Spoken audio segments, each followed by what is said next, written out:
처음에 투자금이 얼마셨죠? 저는 2천만 원이었어요. 투자금이 전부 다 회수가 됐죠. 2천만 원을 가지고 꾸준하게 경매를 하면서 수익을 내신 경험담을 여러분들과 함께 좀 나눠보려고. 경험하지 않으면 절대로 느낄 수 없는 감정이거든요. 여러분 안녕하세요. 월세모니콜 세연쌤입니다. 반갑습니다.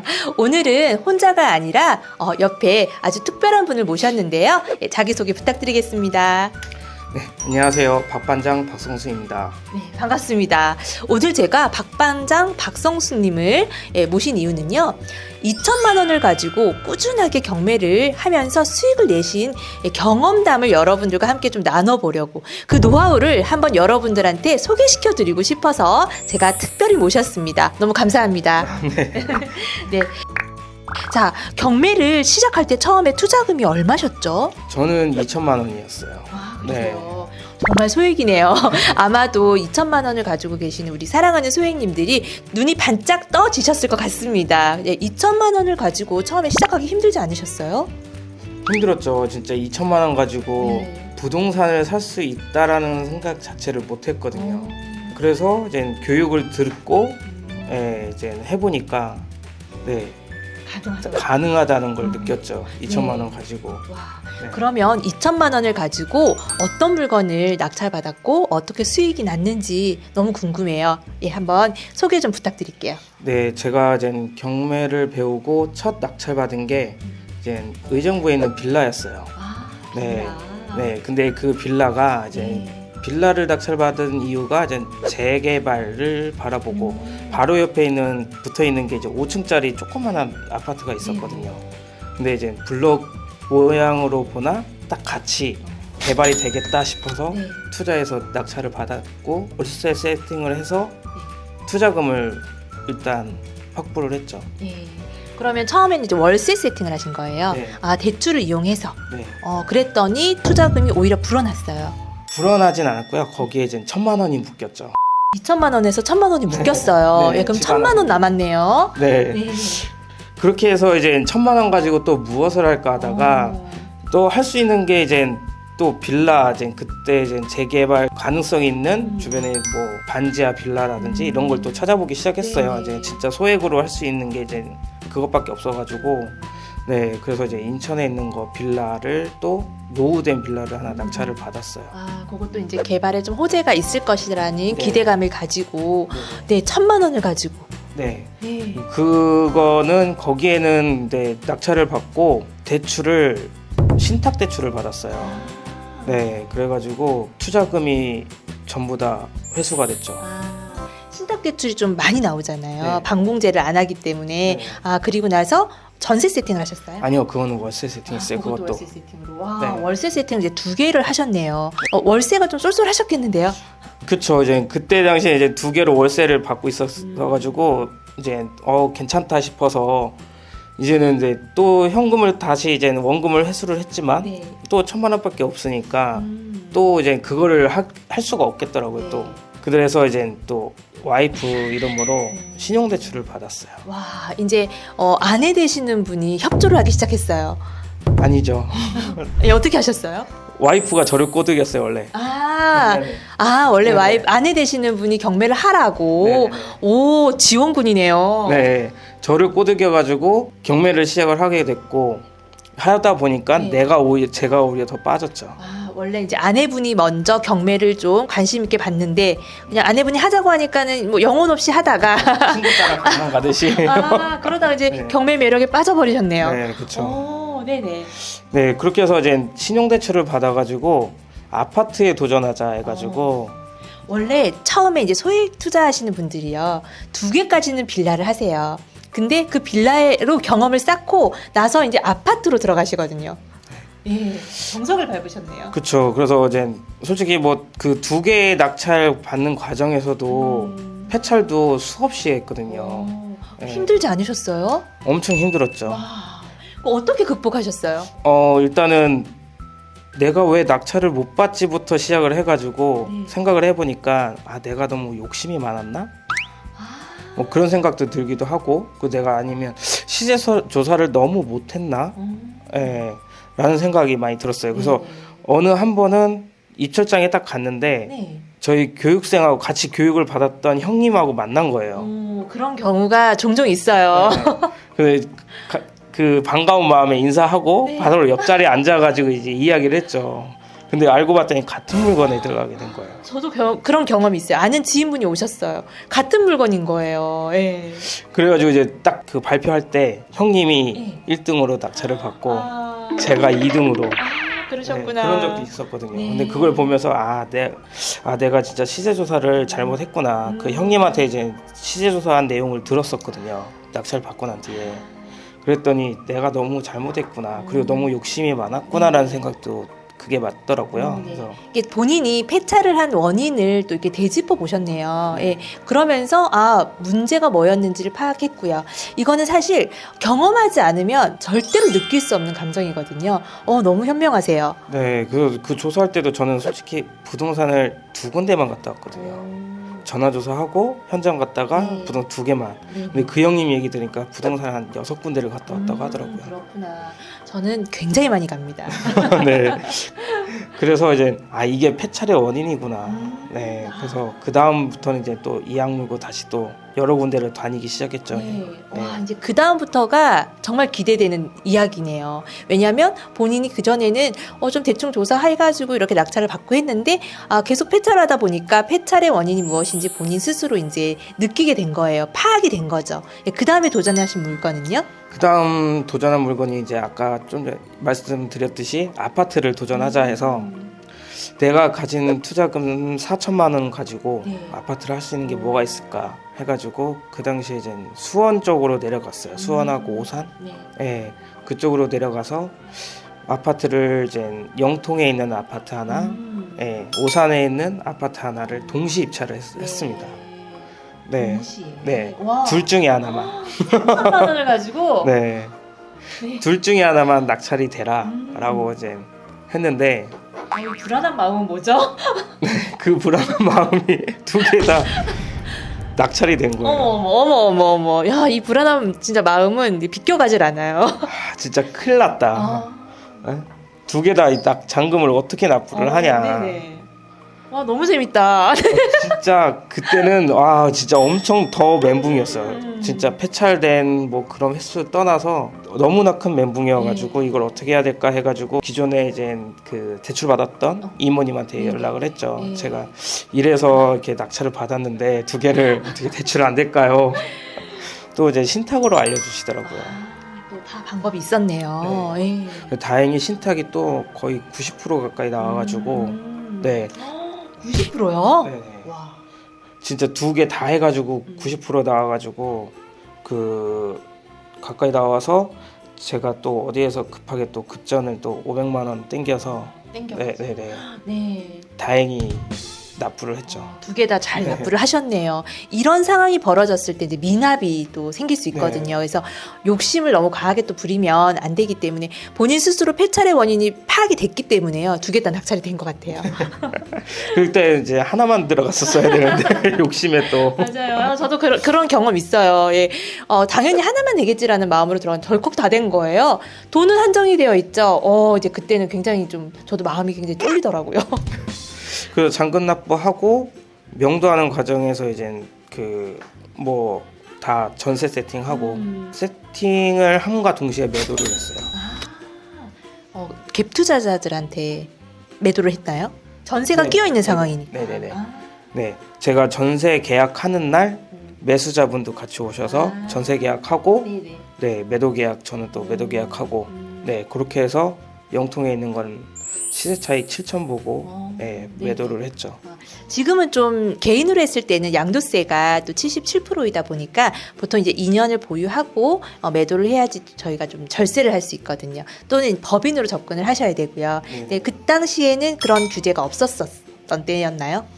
아니요 어느 정도 양도세는 있었는데 그때 제가 법인으로 그거는 낙찰을 받았어요. 네, 그러니까 제가 이제 투자금이 없다 보니까 투자금을 좀 확보를 하기 위해서 불리기 위해서 단타를 계획하고 낙찰을 받았던 거였거든요. 근데 솔직히 가지고 있었으면 더 돈이 되는데 아는데 투자금이 없으니까 예, 그래도 7천만 원 갭이 어디냐. 네. 예, 그래서 그래도 너무 잘하셨어요. 예. 자, 그리고 나서 7천만 원 이제 생겼어요. 네. 드디어 생겼어요. 그렇죠? 소액들은 바로바로 막 돈이 생기다기보다는 하나, 두 개 조금씩 불려가다가 이렇게 한번 딱 점핑하는 기회들이 오거든요. 예. 그다음 투자하신 물건은 어떤 건가요? 그 다음 투자한 물건은 또 이제 월세 세팅을 좀 더 하자. 그때 계획이 원래 이제 월세 순수익 200을 만들자라는 게 세팅 그 계획이었거든요.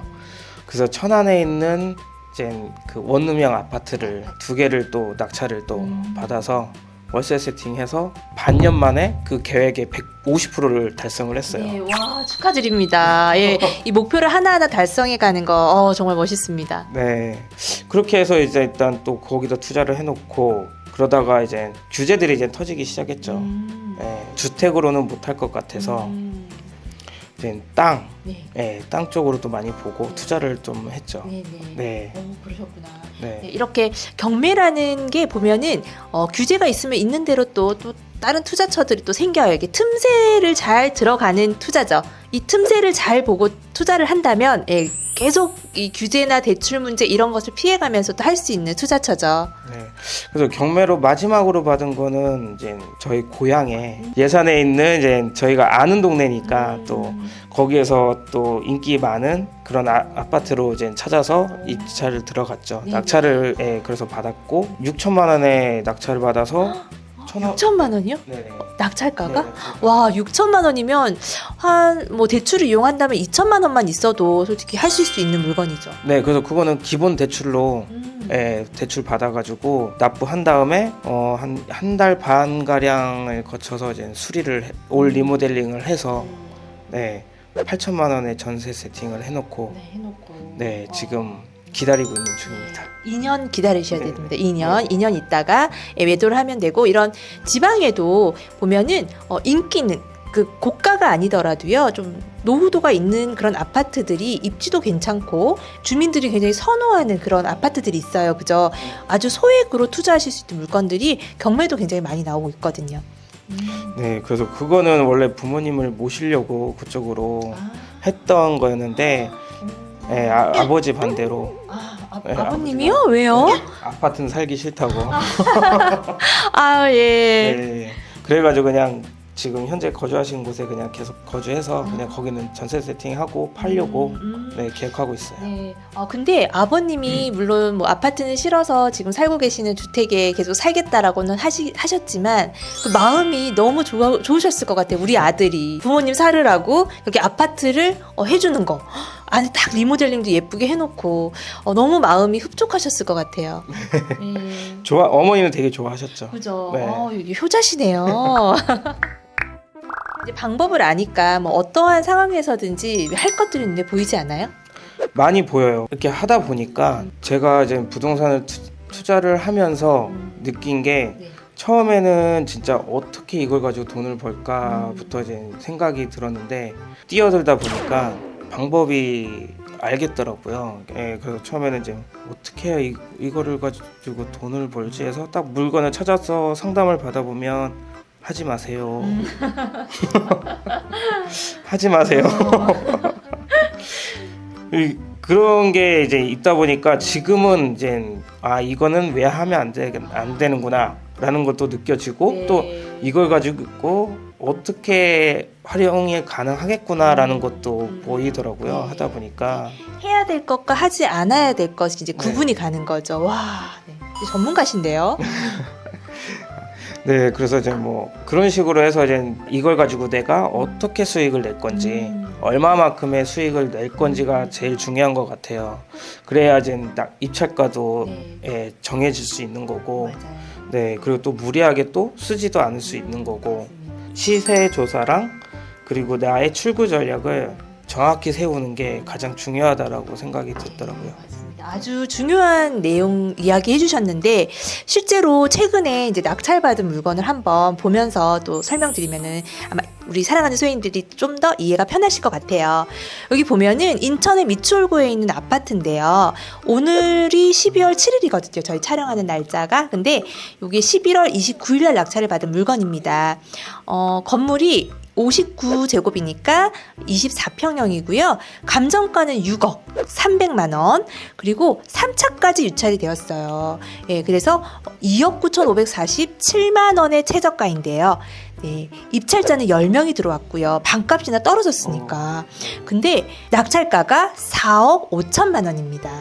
네, 굉장히 감정가 대비해서는 굉장히 잘 받은 걸로 보입니다. 금액만 그렇죠? 보면은 굉장히 잘 받은 것 같아요. 네. 네. 근데 이제 시세 조사가 굉장히 중요하고, 요즘에는 아무래도 이 시세 자체가 형성되어 있는 시세가 아니라 급급 급매만 거래가 되는 시장이잖아요. 네. 그러다 보니 이런 네이버 부동산에 나와 있는 시세와 현재 거래되는 시세가 너무너무 다르다라는 거예요. 그리고 부동산에서 갖고 있는 또 물건의 시세는 너무 달라요. 근데 이 물건을 보면은, 네, 보시면 13층.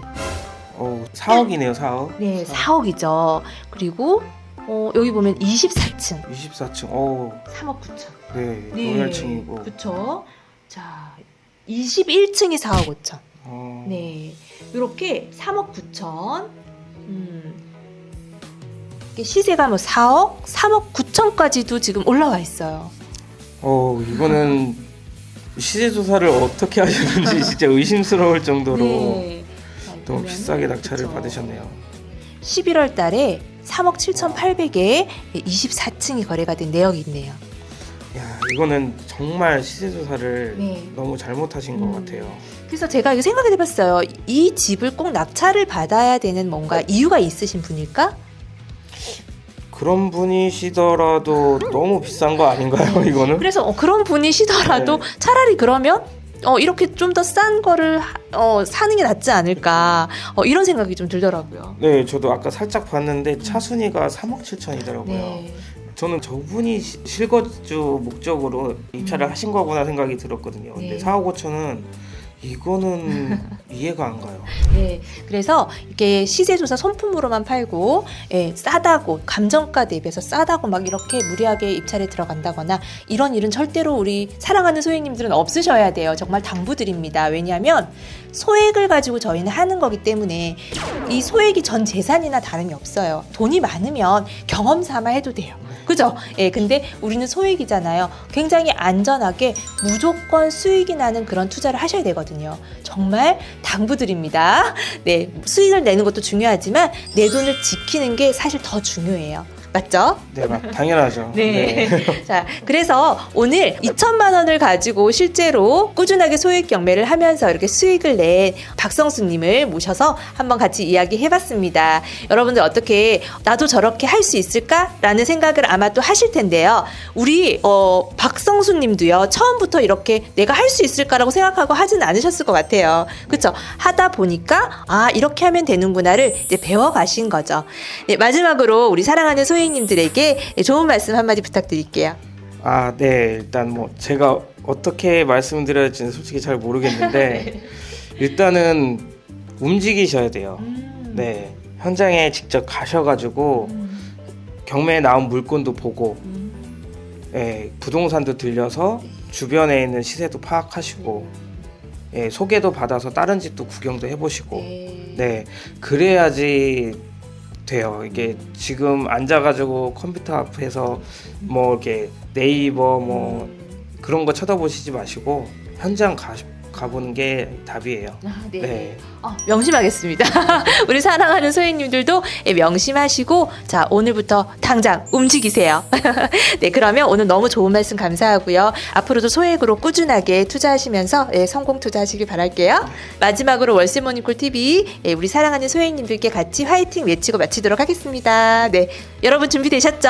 자, 하나, 둘, 셋, 화이팅! 안녕!